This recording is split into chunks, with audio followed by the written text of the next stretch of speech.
Good evening, everyone, and welcome to Around South Jersey. My special guest tonight is former State Senator Nick Asselta, who's one of my favorite guests because I think we have a lot of commonality, Nick. And I will say I am a fiscal conservative. I have always been because I have to run a business. Exactly. You're right. And I've always said I was a social liberal. Anymore, I'm not quite a social liberal. It's too much. We need to get back towards the middle on that too. So I guess I'm a centrist in the way things happen to be. I don't know how you'd be considered, in the Republican Party, they're considered rhinos.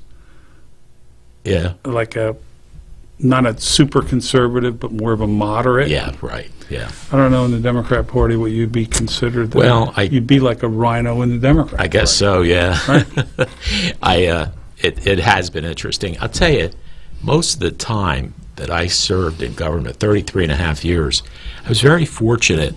The last few years, there was some stuff that just wasn't quite my cup of tea. But and then I had 2 years in Millville, which were the worst 2 years of my life because of a couple of people that were on the city commission at that time. But if you take that away, in the 33 years and 33 and a half years, I'd say at least 28 were really pretty good. One of the toughest times when I first got on the Freeholder Board, this is a funny story too, Nick. I'm running for Freeholder in 1981, and my running mates are John Renard and Gary Simmerman. So I'm young. I never ran for anything. I wasn't even a Democrat. I tried to join the Republican Party back in the 70s, and I asked Ethan Aronoff, I said, do you think you could get me in the Republican Party in Millville? He said, Jim, there really isn't any active things going on right then, because I loved Jim Hurley. So anyway, I just stayed independent. The Democrats came to me in 81 and said, hey, we need somebody from the Millville area to run for Freeholder. I said, well, I'm not a Democrat. They said, are you a Republican? I said, no. They said, well, if you registered to be a Democrat, you could run. So I did. And in Cumberland County, especially at that time, that was the right party to go to. The Freeholder Board was 6-1 Democrat. Who is the one? And the one Dick Latour? No, it wasn't. It was Harry Freitag. Harry Freitag. And right. boy, this was funny because I'm young, I'm dumb, I don't know, that I can't win.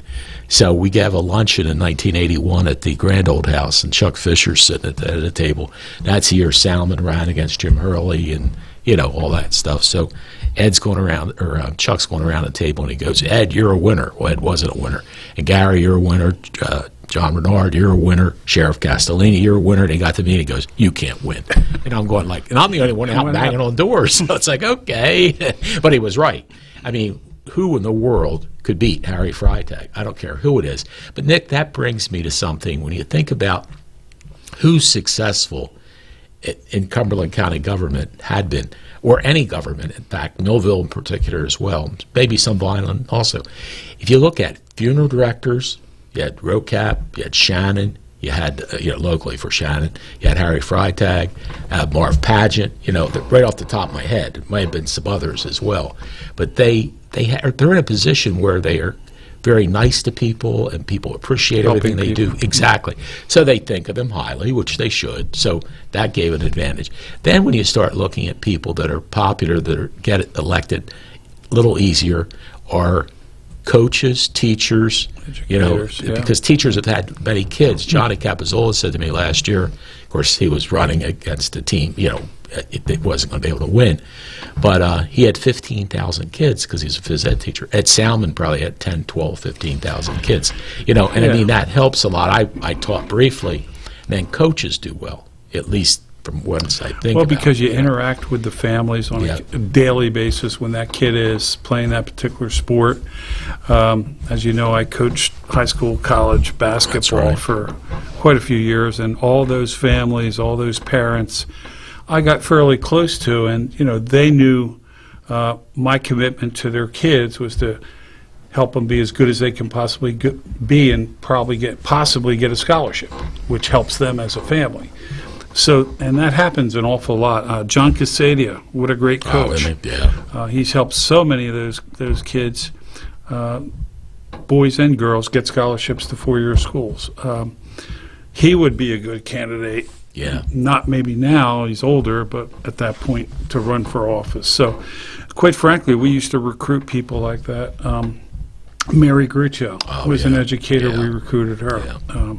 So there was quite a bit on both parties. Chuck Griffin, an educator. right, You can go to exactly. John Renard, educator. Yes. Yeah, Claire you got Miller. Claire educator. Miller. Yeah. There was a whole decade or two of educators getting involved in county and state legislature also. Look at it now. You've got 3 educators running right now Right now. Right. with Tori Loads. Tori Loads, And right. then you got Priscilla Casio Jimenez, and of course Darlene Barber, former educator. Right. And, you know, the good thing is they're usually intelligent people, and they care about helping. They help kids, and they want to help the parents of the kids and all those things. So that's a good situation there. And as you mentioned, in many cases, a business person has that fiscal responsibility, knows what it is to have to make a payroll and those type things that go on. I'll tell you. So the perfect candidate is educator / business person. Yeah. And there are those people out there. Yeah, that's true. You were kind of one of them. Yeah, I You started was, as an yeah, educator, yeah. got into business. Yeah. Sometimes that you can do it, you know, back then educators weren't on a real high pay scale, so they sought out a second job, Yeah. different business, Yeah. and had summer work and summer businesses. So it kind of worked politically for a long period of time. Yeah, it really did. I'll tell you, I wanted to mention tonight, as I look at the people that I served with, probably, I think I've said to you and many others, the best Republican public servant I served with, no, I never had the honor of serving with you, Nick, was Joey Spracio. What a great guy. Just one of the finest individuals, just really a great guy. Carmen D'Addario, another wonderful man that I served with. Tom Shepard, and you know there were some just off the top of my head. And then locally, I had 2 wonderful Republicans that I served with. John Hollingshead was one, and Jeff Trout was the other. Jeff, right. And there was no politics. We just did the job, and it was wonderful. And politics, when it gets political, it's not fun. It just gets nasty, and what can we do to hurt the other person, and that type of stuff. So, you know. Well, someone like Sporatio and D'Addario, they're all salt of the earth people and Yeah, you are. families. Yeah, that's true. They know what work is. They have come from great family environments, generations of families that have been in Cumberland County. That automatically Yeah, makes good them point. connected to the county in a real committed way. And I know Joe, I just saw him a couple of weeks ago. You might expect to see him back someday, different love to see capacity. that, It's yes. just a matter of Yeah. time for him, I think. Yeah. He's young. He's getting everything else in order in his home and his young kids he has. Yes, so exactly. it's going to take some time, but I got the feeling he still has the public service bug in him. I hope so, because one of the finest gentlemen I ever served Yes. with. And it was interesting, over all the years that I was in government, Millville and then the county, I never had like a friend that we would go out to dinner after the meeting. And Joe and I hooked up that way. So one week, or well, we were twice a month. Once a month we'd go to Town Tavern. The other time we'd come over to Winfield. So we'd flip-flop between the 2 restaurants. And just really a great person to deal with. And there's been many others over the period of time. Gary Zimmerman, talk about a class act. You know, he was just a real fine gentleman, and there was no real politics there. You know, you just, even when Harry was there, Harry was really You know, good. the idea is there's a period of time when everybody's up for re-election. Yeah. And there's that window of 4 or 5 months. Yeah. And everybody knows it, and that's when you get kind of political. But after you have that, to, you go yeah. right back to cooperating and becoming friends again Yeah. and being reacquainted with Yeah. each other to get things done for the people that you represent. That doesn't happen anymore. It kind of stays now separated. Yeah, The country is separated. Yeah. I think we've gotten it from the top down. Yeah, I mean, I know there's a lot of Donald Trump fans out there, but it seems as though since he got to be the president, we've become even more divided, you know, whether right or wrong. And I don't know if I mentioned to you, Nick, because Nick and I were speaking last night about if I could vote. In fact, I think I'd take back what I originally said. My feelings are I really and truly like John Kasich. John made sense. He had congressional background, gubernatorial background, seemed pretty normal, calm, you know, nice man. So I was sort of saying maybe John Kasich, although I doubt he'll overcome, your guy from Florida. He might have missed the window. Yeah, he might have. And then I was saying, just for fun of it, John Kasich and Liz Cheney. Yeah. Liz might as well become a Democrat. She's done Republican-wise. I think so. But getting back to John Kasich, he had really strong ties to New Jersey. Bob Franks, the ex-congressman, and Frank Lobiando were very close to him. They sat on committees together. If you talk to Congressman Lobiando about him, he respects him greatly.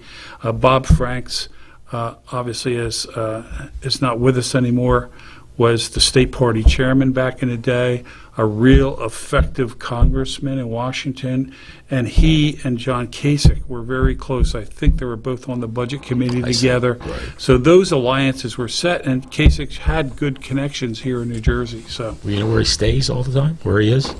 He's in Avalon. well, there you go. Yeah. So one of my friends was telling me she watches CNN or whatever, and he was on it, and he's down in Avalon. Yeah. So yeah, I mean, that's the kind of guy that I just found to be somewhat straight down, the way he should be. What I also liked about him, he went from Congress and then went to governor to be able to understand it's a whole different job. Yeah. To be able to manage tens of thousands of employees in state government. And if you don't have that experience in managing people and department heads and commissioners and assistant commissioners, it's a hard road to hoe because you need to gain respectability with those people. They're there no matter who's governor. Yeah, that's true. And, he did a great job as governor, and then he jumped back and just missed that window. There were just too many candidates for president that year. There were. Just too many. I think there's 14 or 15 people on stage. Yeah. I mean, it's and incredible. everyone had a bad nickname from Trump. Everyone Little got a Marco. nickname, yeah. But it worked. But, when I think about it, and I probably told you this story, I guess, I don't know, 4 or 5 years ago, I was talking about anymore what you need for president is someone with great name recognition like Trump had, lots of money like Trump supposedly has, and, think about it. Who didn't know Donald Trump? From the show he did, I watched that, what was it? Apprentice. The Apprentice, right? Yeah. So, I thought that's a pretty good show, and I enjoyed it for many years. He did elevate his name idea with that show. Yeah. It's on a Sunday night when people Exactly. are home. Yes, the games are The over. problem, I think, with Trump getting elected, he went to Washington with no, experience. not so much, no infrastructure around him, government infrastructure being people. When you're a governor of a state like Florida, that's true. you bring a lot of your Florida people with you, a lot of your commissioners, a lot of your lower level employees to help build that team in Washington. He went to Washington with no one. That's true. Basically. He went to Washington with Kellyanne Conway, who didn't have any governmental experience either. Right. So it took him many, let's face it, a lot of people he hired didn't last long. A lot of cabinet people didn't last long because he just didn't know them well enough to see if that was a good fit or not, like the Attorney General, the first one he picked. It goes on and on and on. Yeah. So that, to me, is important. Governor experience is important because now you're managing a state government, and then you manage the national government times 50. Yeah. So you have that experience, and you can bring the infrastructure to Washington with you, the people infrastructure. Well, that takes away my favorite for president. Who's that? I was going to tell you, I think actually probably 4 or 5 years ago, I'm sitting with my son, Gary, who's vice president of NBC, and he's good friends with the shark guy, Mark Cuban. Oh, Mark Cuban. So I said to him, I wonder, I think just right after Trump got elected, I said, I wonder if Mark Cuban would be interested. So he texted him. He said, my dad wanted to know if you'd be interested. He'd be another Trump because he has Not no having the infrastructure right around him. and that's a good point. Yeah. And he said to him, no, he said, I wouldn't do that to my family. And of course he's multi-billionaire. Why does he need to do that? Yeah, he's a too? bright guy. He so is, it doesn't just mean you're he's looking at bright name and wealthy. recognition. Right, Yeah. and there's a whole lot more around that. Yeah, they made a really good point, Nick, because my concern is that, Kasich might have been the best candidate, but who had heard of him other than people in his state In and Ohio. the area, right? So, I mean, And he was competing with so many people. gosh. Chris Christie from New Jersey, governor. It went on and on. I mean, Yeah. Cruz, Rubio, people from all over the country. There were so many candidates. I'm trying to remember some of the other even more qualified people. So Trump had a base of people that he cultivated, and that was enough to win some of these primaries, to knock some of the competition out, because it's a long haul through that primary season, state by state by state. Yeah, that's true. It is. It's 50 states. And, big question is, what's going to happen in 24? Is he going to be able to keep that support in his team, or is there going to be somebody new emerging? And that always happens in politics. And, the governor of Florida is emerging. Yeah. He has tremendous name recognition around the country, and he's up for re-election this year, this November. Oh, is he? Okay. So if he's very successful there, that also gives him momentum and propels him for another year. Yeah, right. That's true. It goes on. And, it's... I love his resume. I don't know if you've read anything about him. Yale, Harvard, Naval Academy. Oh, that's super. Was a Navy SEAL. Oh, that's great. And the best thing I like about him, he was a college baseball player. The best hitter. He got a scholarship to play college baseball, I believe, at Yale. Uh-huh.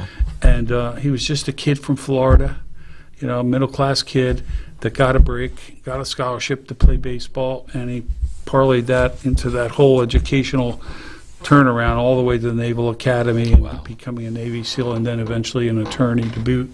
Oh, has the kind of resume that really can resound around the country. Well, it's interesting, and I see that coming up. He's moving on up in the limelight and things. And I look at the Democratic Party, I don't see anybody. I mean, I don't think Biden is going to be able to do another term for age and things like that. And he's had some tough times, a lot of those he inherited. But and the vice president, she doesn't seem to be real sharp to me. So I don't see either one of them stepping up. Maybe I'm wrong, but I just don't see that happening. And I don't know where you go from there. I mean, really. I think you stay in California. I mean, California is such a powerful state. Yeah, that's true. Yeah, you're right. The amount of votes they have in a convention situation. Right. Pelosi's from there. Kamala Harris is from there. The governor, Newsom, has already put commercials out there, so I think he's serious. Okay. So I'm thinking it's coming from the West Coast. Yeah, that's a good point. And of course, the biggest state with the most votes. Fortunately for the Republican Party, we do it by the Electoral College rather than by number of votes. I think Trump lost by 7 million votes, and even before that, Hillary beat him by 3 million. But I think it was, lost on the map. Right, exactly. Yeah, right. The Electoral College is where, the way it's set. Well, every candidate on both sides of the aisle criticizes the map when they lose. But when they win, they like the map. But anymore, it's been the Republicans. I mean, even with Gore. Bush and Gore. Yeah. Right. I mean, Well, there's a formula, and the formula, I think, in the Republican Party is Texas, Florida, Pennsylvania, Ohio. Yeah. They're the 4 key states. Right. You got to win at least 3 out of those 4 to even have a chance. And for the Democrats, it's New York State, California, which are locks. Yeah, exactly. And then you go around the country. New Jersey used to be, but it's getting close. Isn't it? Well, we'll see. I mean, Murphy won by only, 40,000 votes, I think, to retain his governorship. So that's why I say it's getting close. I guess this year's election, we'll see if there's any inroads on the next level down, like the county levels around the state. Right. Well, we'll be back to talk a little bit more about how things have been changing as far as the red and the blue in Cumberland County, and as Nick was talking about in the state as well. And we'll do all that right after these messages. At Mintz Insurance, we're proud to have been serving our customers for nearly 80 years, offering 30 different insurance products for your auto, home, and business. And to help ensure that you're getting the best rates possible, we give you up to 3 quotes for every policy, so you can choose what's right for you. At Mintz, we're part of the community, local representatives, supporting events, and proud of it. It's part of who we are. Mintz Insurance. Call today and find out how we can help you save on insurance, or visit us at mintzinsurance.com. Complete Care Health Network has some big news to share with you. We're here opening more locations and offering more services every day, including our newest locations in Bridgeton and Millville. We're here and we're ready when you are. Complete Care Health Network. In South Jersey, we do things our own way. We say things out loud, face things head on, and never back down. And that's how we fight cancer. With the most advanced diagnostics, leading-edge technology, and a team of doctors who know how to treat your cancer. And most importantly, we do it right here at the Frank and Edith Scarpa Cancer Center, Vineland, and the Leading Edge Cancer Center, Mullica Hill.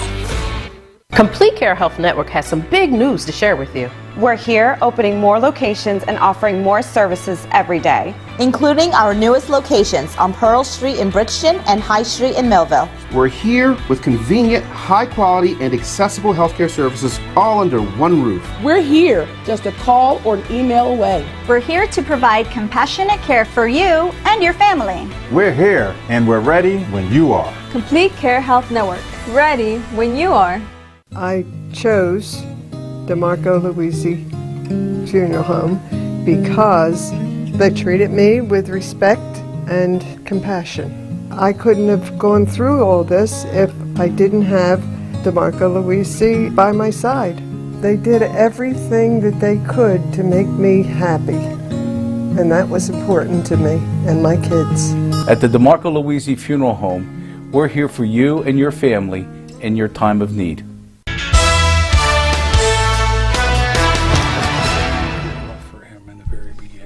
Welcome back to Around South Jersey. Jim Quinn along with former State Senator Nick Asselta, and we're talking about how the times have changed, especially in South Jersey, as I guess the last election was the true red wave when Steve Sweeney loses. Its momentum coming from Trump and I guess the entire Republican Party was, I guess you could truly call it the red wave now. And that was Washington down. I mean, that was gas prices. Yeah. 2 years ago, when I saw gas prices, everybody is affected by fuel. Yeah, that's true. Every business owner, every person that goes to work every day. And when you are paying twice as much at the pump, and instead of filling your car up for $40, it's costing you $80. Yeah. It makes a profound impact on everyone. It doesn't care what political party you're part of. And I think that began it. And, of course, the border. People are looking at the border situation. There's over 2 million have already come across. They think a lot more than that. The worry is, who is coming? Are they people sent from, some of our enemies in the Middle East? It's becoming more and more dangerous in some of our bigger cities. So a lot of issues from the federal government now have percolated downward into the county and local levels, and I think that contributed to this red wave. Really is interesting. Nick and I were talking before we went on the air. There are 14 municipalities in Cumberland County, and when I was a freeholder, probably more than half of them were Democratic. This is back 10, 15, 20 years ago.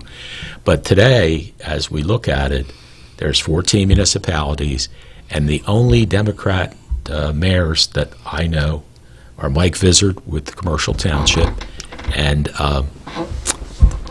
Fairfield Township. I'm not sure if Byrd, I think, is the mayor. Yeah, Myron Byrd, I think. Yeah, Mayor Byrd, right. And then, of course, Mayor Kelly is an institution in Bridgeton. So of the 14, 3 are Democrat and 11. I'm not positive on Greenwich, but I know 10 are Republican, and some really good guys like, Jim Crelly in Upper Deerfield Township, and Mr. Ritter in Fairfield Township, just great person. But the ones I think have moved, I mean, aside from Vineland remained the same, always had a Republican mayor. Yes. Bridgeton, although there was a Bridgeton Republican mayor. There was Jim somebody at one point. But generally speaking, Bridgeton always had a Democrat mayor. Yeah. Millville was the change agent here in the county. Yeah. The city of Millville changed and flipped pretty dramatically from the Santiago people and a strong Democratic presence here, to putting all new people in except you. You're the only one in the entire state that kind of beat the red wave, believe it or not. But then I told them that's okay. You can go ahead and have it. So, and actually, I think it's been good for them because you have all Republicans, and they tend to see things the same way. I really like the mayor. She's very good speaker and does a nice job. And the Romanick kid is young and eager. Potential. I mean, that's all you ask. If they want to learn, and they want to learn the right way, and work with everybody, and don't consider, I'm going to do this because that's a Republican there, I'm going to help them. No, forget about political affiliation. Do the right thing for everybody in your town, they'll be fine. And I see her in the last year growing pretty significantly in what she is asking question-wise about government, and she wants to learn, and I think that's a very important asset that she already possesses. And she's got a heck of an arm. Oh, she threw out the first ball? She did. Yeah. I watched it, strike right to the fanatic. Oh, yeah? And I was kidding her before. That's right, yeah, at the Millville night. I was kidding her about going up there, and I said, you better warm up or practice. And she did with her dad. She went out in the side yard and practiced and threw a strike. Well, I think she's thorough. I mean, she's asked me many questions, and I've connected her with the right people to give her the right advice. And that's what you got to do, Jim. You have to say, I want to learn. Yeah. And I'm not afraid to say, I don't know this issue well. I want to learn. I want to bone up on it. And that's what she's doing. It takes time. And I give her credit, too, because besides talking to you, I know she and Mayor Finucci are friends, and he helps Scott, which is great for everybody, for the city of Millville. Well, Anthony will help her until there's a company we got to fight over. And that's normal. Yeah, because Vineland and Millville always compete on the economic development side. And that's natural. Yeah, that is true. Boy, it was interesting. Darlene Barber was on the other day, and I was happy to see that the County of Cumberland's rateable base is just a little under $10 billion, and that's come up about at least $1.5 billion over the last few years. That's a key number, and that's a key statistic. So that has to continue to grow and not slip or not stay stagnant. It needs to continue to grow. But Cumberland County faces all these preservation issues. As we know, tell me about it, that certain people have been actively preserving property that didn't need to be preserved, that could have been created for tax ratables and jobs and still be pretty not as harmful to the environment, but they're the things that hurt Cumberland County. I don't know, 47% of the county is already preserved. Exactly, yes it is. Kind of limits you. Sure does, yeah. I remember the fellow that was going to buy, well, you got involved with that too and tried to bring in Tuckahoe Turf Farm, the land out, which was the Holly Farm, and you were in the original agreement way back. Yes, when I was mayor. This guy with Larry, Bathgate. Right. Yeah, and and here was the deal, folks. He was going to put in 900, I think. 900 senior homes with a golf course. So no kids. Yeah, exactly. No impact on your budget to speak of, except for maybe. What was the rateable on that? It was a pretty high. Oh yeah, impact. It was like 40-some million. Yeah. It may have been more than that. Joe Durrell had it and was telling me one time. But it was 1,300 acres. He said, "Look, I'll just use 300. I'll give 1,000 acres to the state, to the GEP, to Green Acres. Whoever wants it, they can have it." Nope, wouldn't let it happen. And then even tell them about the one you had, which same was situation. Super. We were going to grow grass for the Phillies, the Pirates, the Mets, the Yankees. That's what Tuckahoe Turf does. The Eagles, the Steelers. They needed more space to grow more grass, natural turf, because all these professional stadiums and college are leaving artificial and going to natural grass again. They needed another 500-600 acres to grow more grass. Right. There were 1,200 to 1,400 acres there. We didn't need any more than 500 or 600. We would have said, "Here, take it, the Nature Conservatory. You can have it." Yeah. All we want to do is grow grass and have some kids play soccer on there once in a while, a couple weekends a year. Which would be great for tourism. Hey, come here, eat in a restaurant, stay in your motel. So obviously that didn't happen either, but that's a great example of what you try to do here, and you're limited because there are a certain segment of this county, and it's a minority, that have constantly made it difficult for developers to come in here and do some really good projects. Well, as you said, 47% of Cumberland County is off limits. Right. So how in the world do you grow it when you can't even put grass down? No, can't have grass. Why? Mike, I don't know what the reasoning was, but they want no progress, and it's what you see when 47% of your county cannot be touched at all. Yeah, you're right. I mean, it's like, geez, guys, come on. And when the state owns it, by the way, you get nothing from no tax dollars at all. That's right. Good point. Yeah. Holly Orchards pays no taxes. Yeah. 1,400 acres, no taxes. Yeah.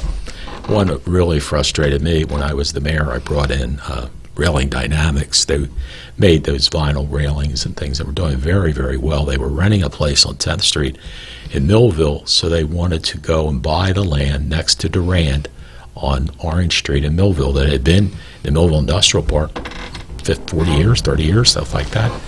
And they were going to bring 500 people, jobs with benefits.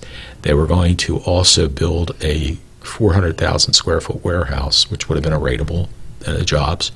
And all of a sudden, I don't know, they found a tree frog or what.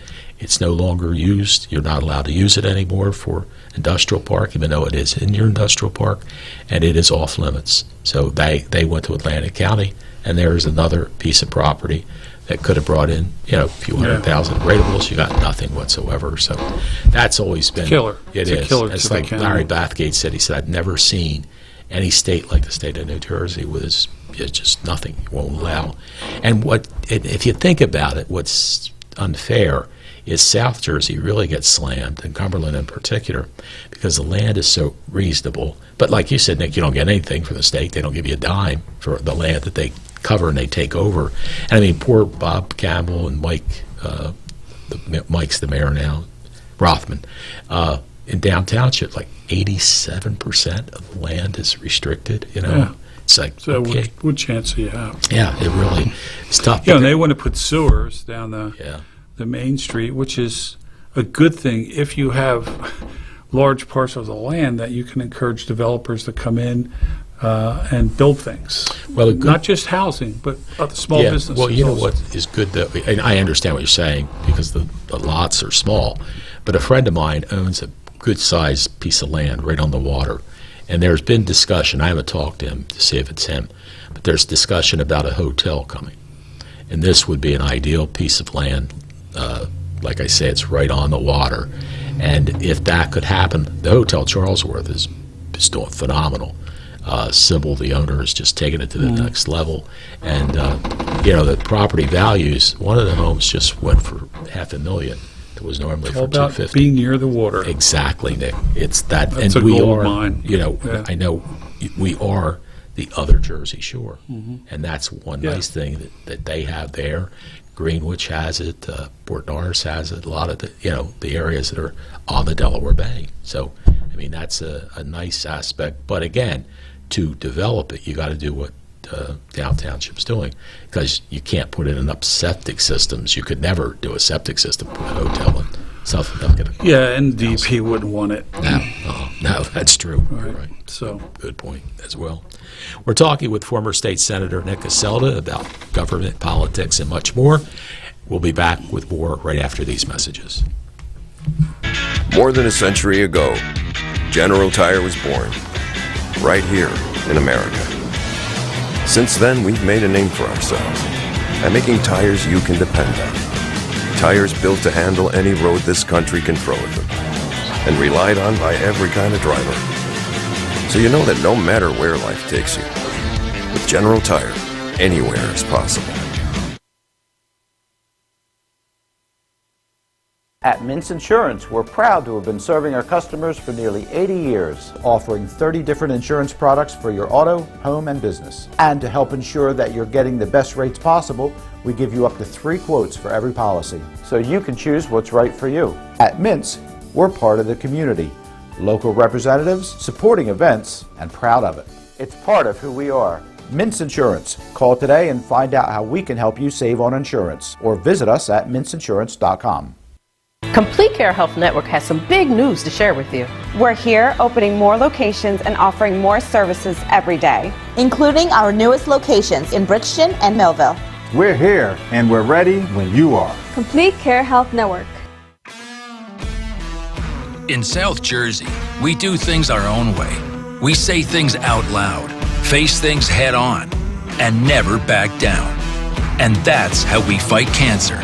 With the most advanced diagnostics, leading-edge technology, and a team of doctors who know how to treat your cancer. And most importantly, we do it right here at the Frank and Edith Scarpa Cancer Center, Vineland, and the Leading Edge Cancer Center, Mullica Hill.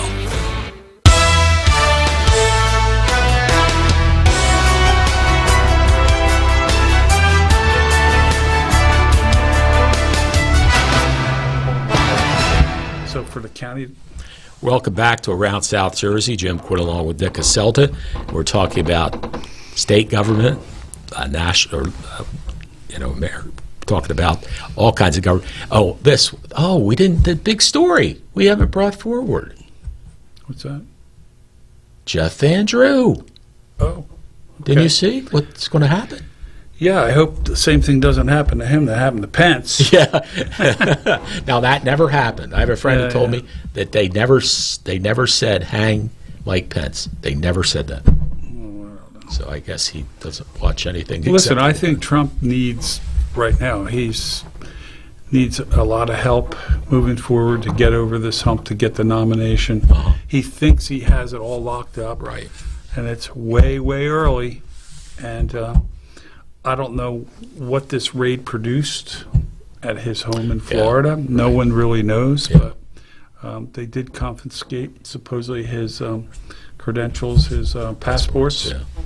What that means, I find it very hard to believe that Biden didn't know anything about it. You know, the presidency is like a club. It's a fraternity, and when these guys leave office, or gals, at some point there'll be a female president, they get together and they become friends, because I don't think history speaks to that all the time. You know, there's Obama, there's Clinton, there's Bush. They're all kind of friends. Yeah, but now. they were all... Trump will never... No, you're right. Kind of be in that fraternity, I guess. And that's just him, and that's his attitude. I've known him back in the 90s when the state built the tunnel to allow the Brigada to be built. Right, And he fought us tooth and nail. He fought the state government. He fought Christie Whitman. He didn't want to see that tunnel built for Steve Wynn to open up. And I understood that, because you're using state dollars to compete, with his properties. But the bottom line on that project was it created 6,000 jobs immediately. Wow. There's no company you could build anywhere in the United States that would have created that many jobs in one opening. So he's got to look for people that are going to be loyal to him, and I think Jeff is loyal to him. He sure was. He's looking for loyalty, and you're going to find it with Jeff is a loyal guy, and he's going to stick with Donald the entire way, no matter what happens. Yeah. And he likes that. Yeah, I'd like it too if I was rather have Donald Jeff Trump. Van Drew as president, but that's just me. But I think that was interesting, as you say. That's not a bad choice, because he's from New Jersey, which is one of the larger states, and we're getting closer to being a red state than we've been in the past. Yeah, I think there's a possibility. Reagan, I think, won New Jersey. Was the last Republican that won the state. Yeah, but I mean, your guy Chitterelli almost won the gubernatorial right. So election. Let's see how that gets built out. What Chitterelli did last year, and how it gets built out this year and next year. Before then, Trump would be up in 24. So you got 22. Yeah. You got 23, and then you go into 24. See if New Jersey still continues that red wave. Well, I think it will in the South, but I don't know about North Jersey. That's true. Yeah, that's a good point.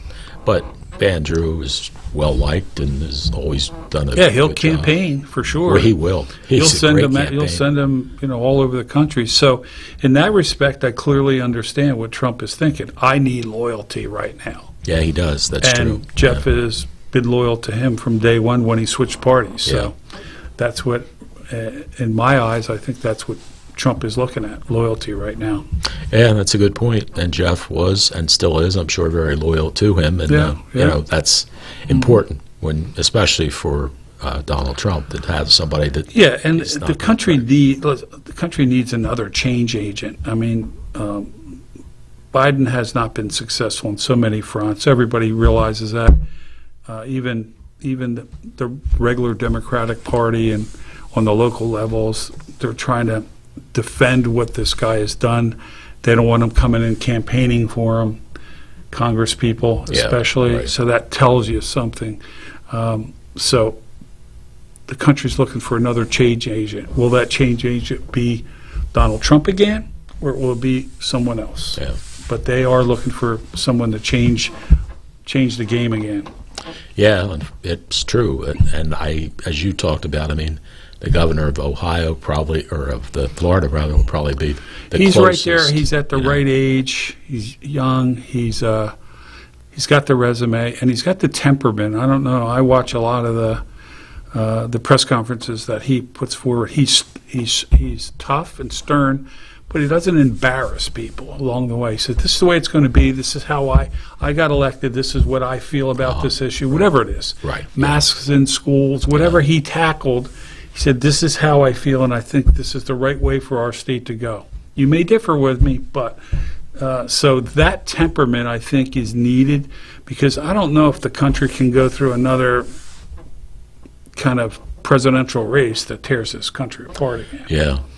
It would be nice if we could get back to somewhat normalcy that we used to have. I mean, if Newsom is the candidate from California and DeSantis is the candidate from Florida, that's a good battle in my eyes. Two of the nicer states. Right. Yeah, that is a good point.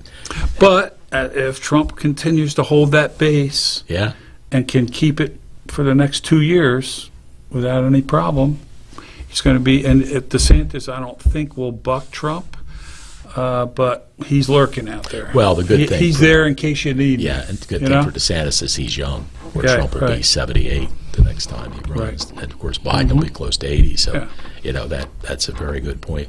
And when you look at that type of situation, the two of the biggest voting states in the country, right? With Florida and Texas and California.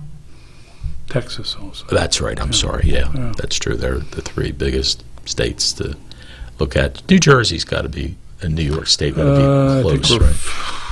That's 10th, 12th, maybe something like that. Yeah. How about New York? Pennsylvania's big. Pennsylvania's number 6, I think. Ohio, Pennsylvania. That's why there's a formula of states. The states that produce the most electoral votes. Right. Yeah. And they're what you try to collate those states. Gotcha. Yeah. The other states like Delaware 2, Wyoming 2, 1. Well, you know, this is funny. Frank Loviante was telling me one time.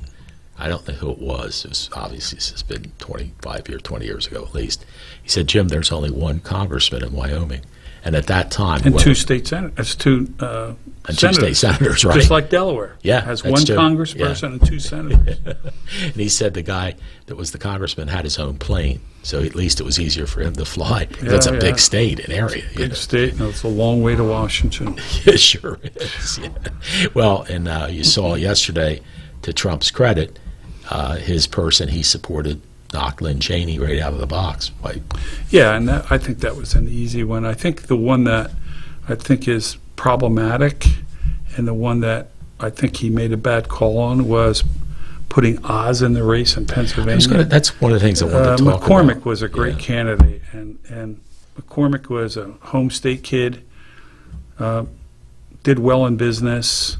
Once again, another patriot, went away to war, came back, made money in the financial sector, has a long history in Pennsylvania. I thought he was the best candidate, but I think Oz is vulnerable because he's just like ticketed as a carpetbagger. Yeah, they keep and if they saying lose that Senate seat, that's a problem. Yeah, that's one you lose because Tomey is a Republican. He's retiring, and you need to replace him with a Republican.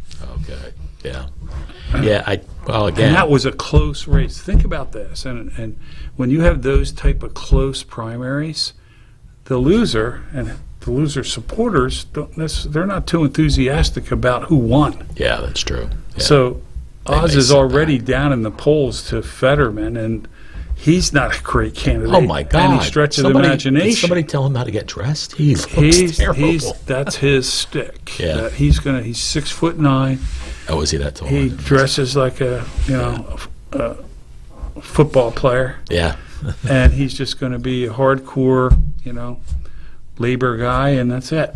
But McCormick had a lot more on the ball, I think, and I think Oz is going to have a tough time winning that race.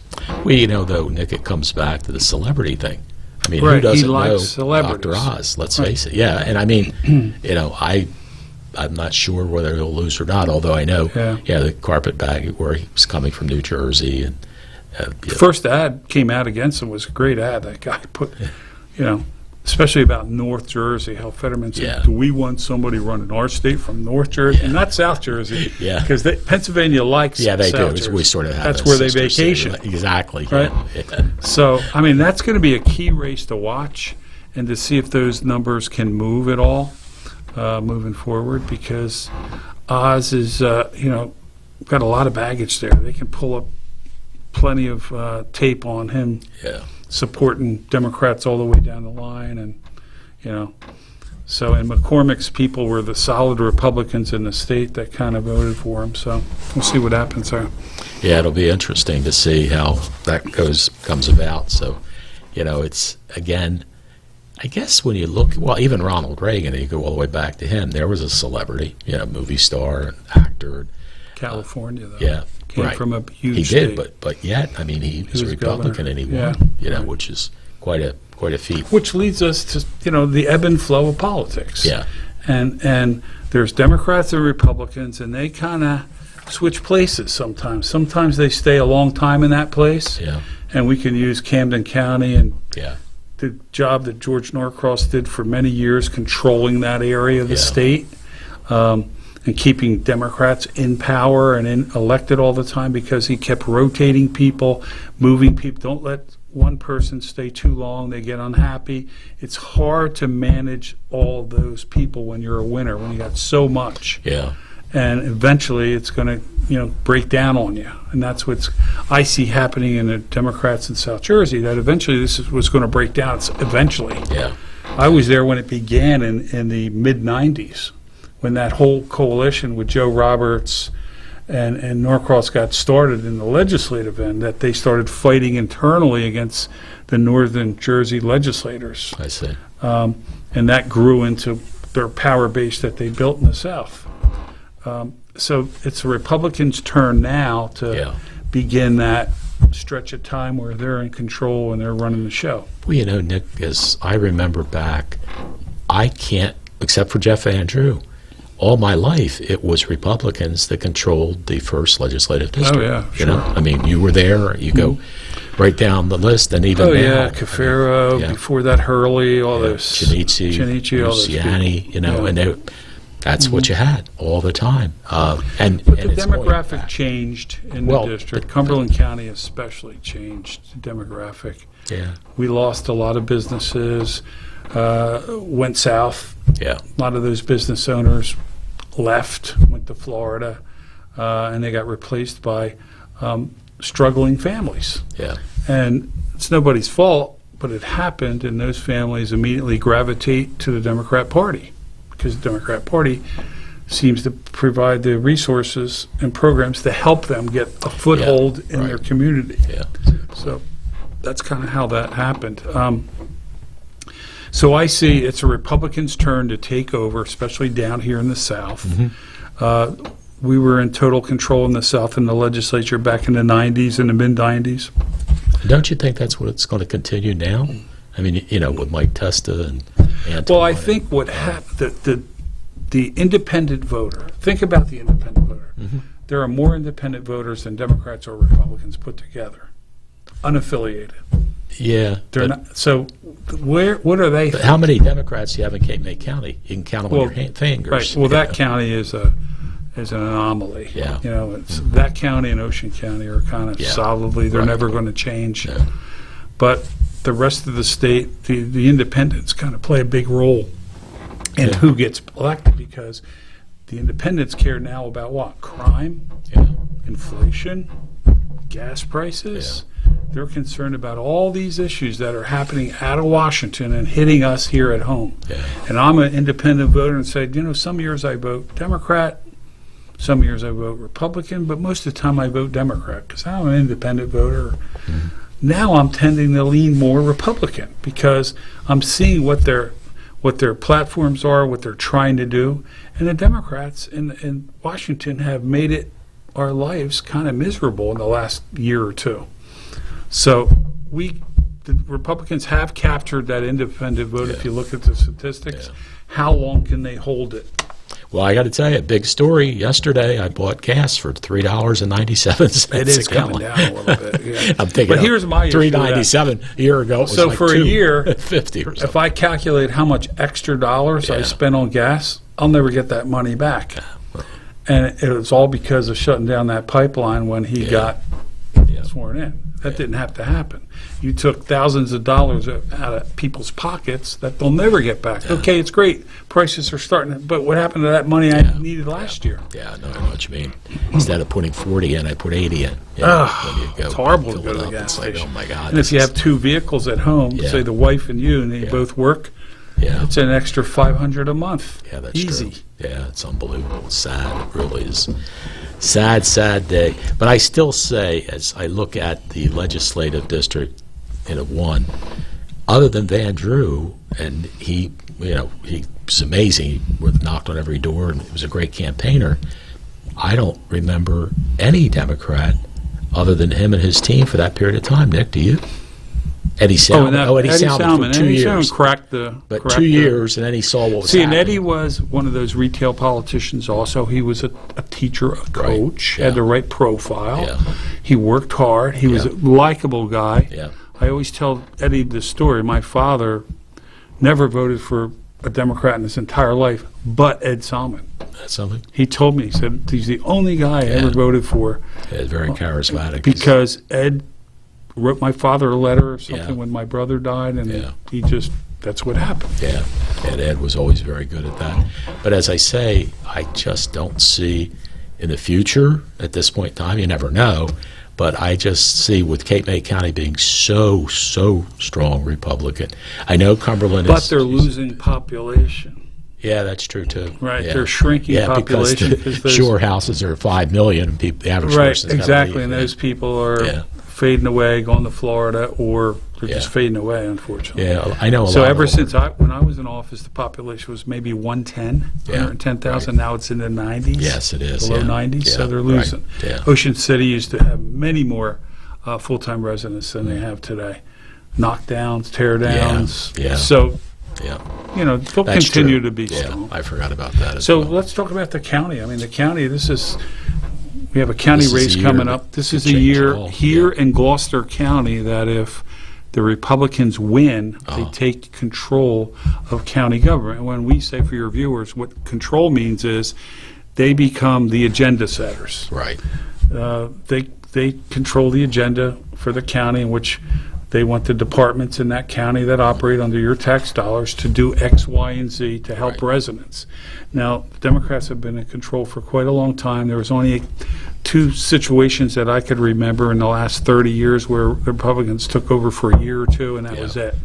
Democrats got it back. So this year, if the Republicans win 2 seats, Lodes and Albrecht win, they will have guaranteed control for at least 2 years. Yeah, because the following year is 3 Democrats have to run. So that gives the Republicans a chance to get their feet established, themselves established, and start doing good things for the county. So same thing in Gloucester County, which was Sweeney's home base. And that's under fire also right now. That's unbelievable. When the everything is just collapsing in the Democrat Party in South Jersey, but I would never count them out. They're formidable. They have resources, and they still have good candidates that they promote and have South Jersey-wide. So, but the county race is going to be an interesting one. It's going to matter. Once again, we're talking change agents again. Status quo with the Democrats who are in power now, they're good people, but they have a way of doing things, and they've been doing things their way for quite a long time. So the residents of Cumberland County have to choose, do I want to change things up and kind of change the game a little bit and see what the Republicans could do with county government? How will they change it? Will they invest some of their money, say, from the CCIA? Will they push the CCIA to do different things with their resources than we're currently done? You know, there's I know they're focused on parks and entertainment. They want to do more for the county kids. So, you know, there's ideas that are being floating around by the candidates that they have some pretty big ideas how to build and create better venues for kids to keep themselves occupied in a positive way. And they're the kind of things that can get people to switch their votes, I think. And they're willing to say, let's give them a chance, see what they can do. They got 2 years to do it. If not, we vote them out again. That's the beauty of the election. Yeah, that's for sure. You got to produce. Yeah, yeah, it certainly is. So, the current Darlene Barber, I've known her a long time, and they've been in power with Joe Durella, obviously. I know Joe a long, long time. These are people that I have relationships for 25, 30 years. Yeah. Back in my baseball days with Darlene Barber and with Joe Durella and all these people. They were good public servants. They were educators. Right. And sometimes you run, you know, your shelf life is so long. Yeah. And they're fighting, I know, to try to keep in office, and that's the beauty of a general election in November. Everybody's fighting for those spots.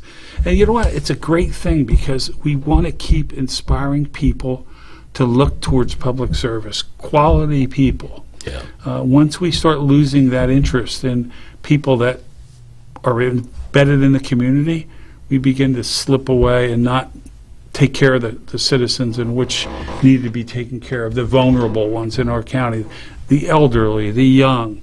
This county is a challenging county for anybody that governs it. They need more and more resources all the time. You need to go to Trenton, you need to go to Washington and advocate.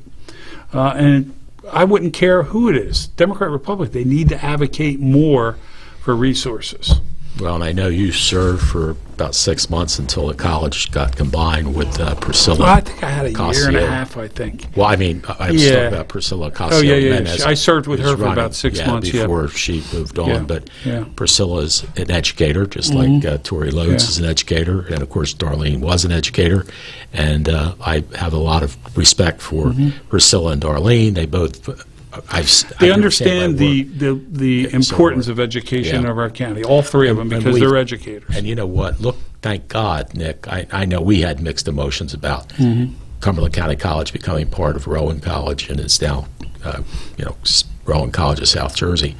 But thank God with the finances, with the COVID and all those things, we needed to do that. I was open and I listened to all the advantages, but my thing was, Jim, was that when the college was created in 1967, my parents had to vote on a referendum vote for the county to vote to pay for it, to build it and pay for it. So my parents, I wasn't able to vote at that point in time, 16 years old, 15 years old, but they voted in the affirmative to say, yes, we're going to pay for it, we want it. My issue was, if we're going to disband it, let's let the county, not 9 people decide, let's let the county residents, they're the ones that are going to have to live with this decision. And it's almost like, well, what did we put you on the board for? I think you put people like me on the board to say, here's a whole lot of advantages and there's a whole lot of disadvantages. Here, and we would have public hearings and then that was never afforded the citizens of Cumberland. That was my only argument with it. I hope it works out. I know COVID has played a negative role right now, and it kind of slowed up the progress. But hopefully, whoever is running county government next year, they can begin to coordinate better with Rowan and Gloucester County up there to make those opportunities matter for our kids down here, because you and I know that college well, and it served a lot of people. Well, I'll tell you the good thing, that many people, kids who were seniors in high school graduated from Roland College of South Jersey before they got their high school diploma. Yeah. There's 166 They were able to get kids that credit. did that. So, Right. I mean, that's something that we're moving in a positive Yeah, direction yeah. for as well. Nick, thanks for coming Thank in, you. buddy. Always Thanks good to for see having you. me. Thank My you. pleasure. Thank you, folks, for joining us tonight on our Round South Jersey show. My good friend Nick Asselta, our former state senator, who helped bring the UEZ, or helped keep the UEZ here, has done a lot of wonderful things for South Jersey, and we thank him for that. Thank you for joining us. We'll see you again real soon. In fact, tomorrow night we'll be at the Queen Restaurant in Vineland for Mayor Finucci's show, and sitting in for the mayor will be Sandy Forsiski, and I'll be joining her. See you then. Thank you, folks. Bye-bye. Okay, so I touched on this. This has been a QVC television production in association with our partners and sponsors. QVC broadcasts on Comcast Cable Channel 22 and live streams its programming on Facebook and YouTube. All rights reserved by Quinn Media and QVC, programming that serves the South Jersey market.